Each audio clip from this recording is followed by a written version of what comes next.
Sarung sayap kumekarkan seluas mungkin, kibaskan berapa kali kulakukan dengan yakin. Di tepi pangkin kedengaran suara bunyi talqin, datang pula kelipan kelip-kelip. Maka aku kelipkan mata kerana seakan tidak percaya. Tapi kelipan kedua kesemuanya, kelipan sudah tiada. Aku tanyakan kenapa ini semua terjadi. Lalu aku disampuk suara misteri. Katanya, ini hanyalah mimpi. Aku sang wali yang baru saja mati. Usah ditakutkan talqin yang kau dengarkan. Dibacanya untuk diriku, tapi pesanannya untuk dirimu. Aku ingin tahu, kenapa kau ambil sayapku? Aku perlukannya untuk kembali ke tempat asalku. Aku hanya membisu. Celaru bergelora mindaku dengan 1000 persoalan. Sebaik aku ingin lontar keluarkan, belum sempat bibir ini kuangkat. Katanya, tidak apa, sebentar lagi kau akan mendapat. Jawapannya ada di atas sana. Gunakanlah sayap ini, jadi terbanglah kau pergi mencari.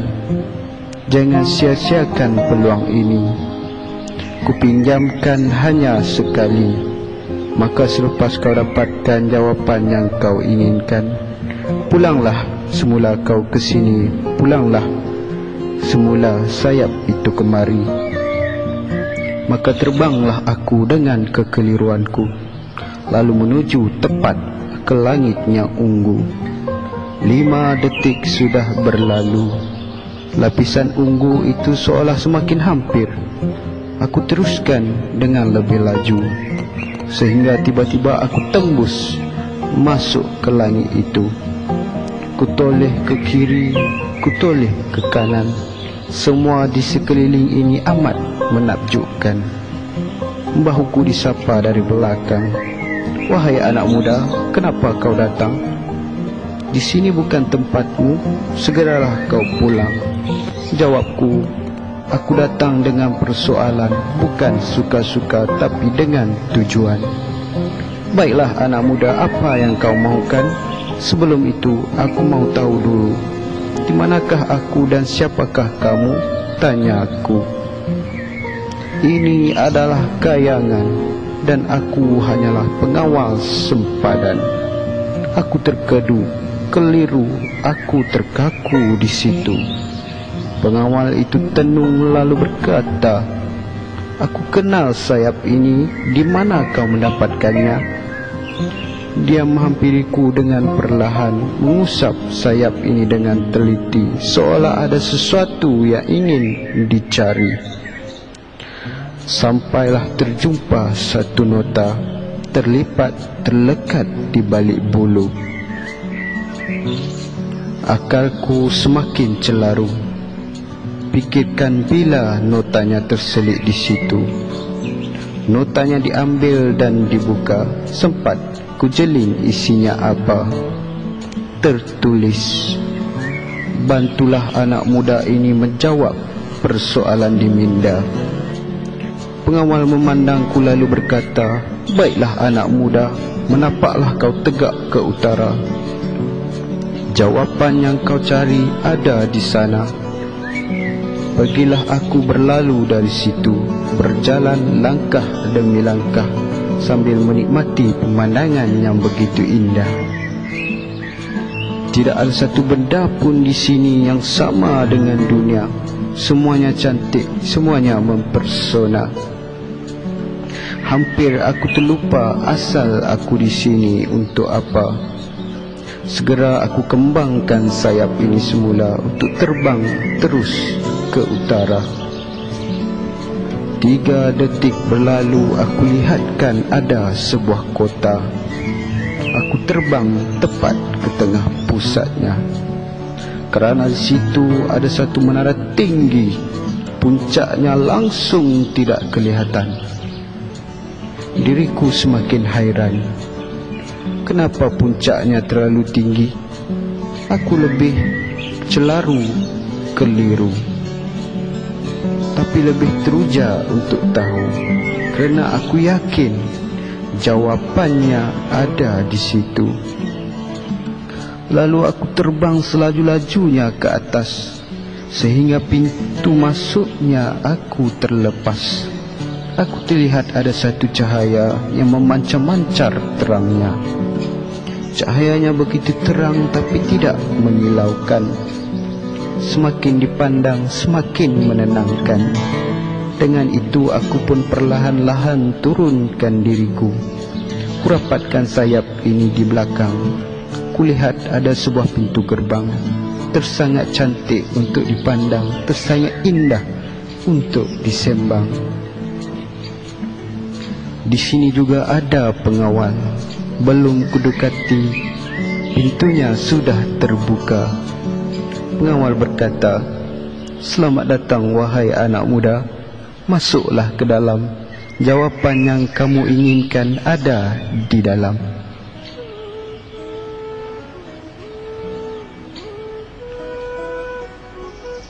Aku semakin teruja untuk tahu. Jadi aku mempercepatkan langkahku. Aku pun sampai di depan pintu. Dengan segera aku buka, tetapi tiada siapa pun yang ada. Yang ada hanyalah sebuah buku di tengah-tengahnya, di mana segala cahaya memancar ini datang dari buku itu. Aku datang hampir untuk lebih tahu buku apakah yang sungguh ajaib itu. Aku berdiri betul-betul di depannya. Kulihat kulit buku itu tertulis sesuatu. Ku cuba dan cuba membaca tulisannya. Malang sekali, aku tidak mengerti. Ku cuba buka isinya. Semakin memancar-mancar cahaya yang keluar. Helaian pertama, helaian kedua, dan seterusnya. Tetap saja tidak dapat aku bacakan. Air mataku mula mengalir, semakin membajiri pipi dan mukaku. Kerana jawapan yang aku buru sudah ada di depan mata, tetapi aku saja yang tidak dapat mengertinya. Aku tahu segala persoalan aku akan terkubur di sini. Aku tidak akan dapat peluang ini lagi. Sayap ini akan kupulangkan. Sia-sialah semua ini. Aku meraung, aku merintih. Tiba-tiba datang seorang tua menghampiri. Dia berkata, "Anak muda, janganlah dikau bersedih." Sambil ku kesatkan air mata, kulihat ke wajahnya. Dia tersenyum lalu berkata, "Tulisan kami memang berbeza, tapi apa yang kamu cari adalah isinya. Mengapa kau sanggup bersusah-susah untuk ke sini, sedangkan isi yang sama ada di dunia nyata, dengan bahasa dan tulisan yang kamu boleh fahamkan?" Dahiku mula berkerut cuba menafsir apa yang cuba disampaikan. Tua berkata lagi, "Sini aku bacakan untuk kamu. Di sini yang pertama tertulisnya, Bismillahirrahmanirrahim. Dengan nama Allah yang Maha Pengasih lagi Maha Penyayang." Aku terbeku kaku di situ. Terkeduk, aku terbelenggu dengan diriku. Kini aku tahu jawapan yang aku cari selama ini ada di depan mata. Segala jawapan sedia tertulis di dalamnya.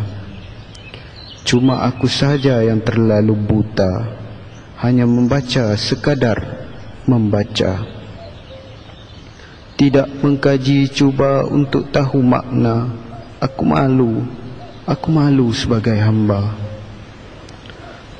Tua itu mencelah lagi, "Kini kau sudah tahu, usahlah bersedih lagi. Pulanglah semula ke bumi. Beritahu kepada orang-orangmu tentang perkara ini. Mungkin selepas ini mereka juga boleh mengerti. Buku yang dibiarkan berhabuk itu tempatnya tersangatlah tinggi. Buku itu adalah satu-satunya mukjizat yang ditinggalkan. Mulalah hargai buku itu selayaknya. Jangan sampai ianya diangkat, kerana itu petanda besar yang semuanya akan tamat. Kembalilah nak, kembalilah ke tempatmu. Bawakan pesanan ini supaya mereka lebih tahu. Aku berkata, terima kasih untuk segalanya. Akan kusampaikan ke semuanya. Lalu aku pun keluar membuka sayap ini. Aku kibaskan beberapa kali. Aku kesatkan sakibaki air mata ini. Maka aku pun terus terbang beredar. Terima kasih ku ucapkan kepada pengawal. Terus terbang terus ke selatan. Terima kasih juga pengawal sempadan. Aku pergi dulu. Terima kasih kerana membantuku. Tegaklah terus aku ke bawah. Dengan laju aku terus perjalanan itu. 5 detik berlalu. Kulihatkan kembali pangking itu. Dia masih menunggu di situ. Sampai aku di depannya, aku pulangkan kembali sayapnya. Terima kasih kerana pinjamkannya. Dia berkata, tidak apa. Jangan risau, tidak mengapa. Cuma kali ini anak pula kena pejamkan mata. Aku pejamkan sambil tanya, kenapa? Dia menjawab, aku pergi dulu. Assalamualaikum kepada dirimu. Dengan pantas aku membukakan mataku. Aku terkejut kerana aku terbangun dari tidurku.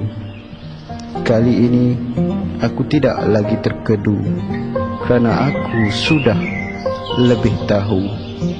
5 detik berlalu. Azan subuh pun berkumandang.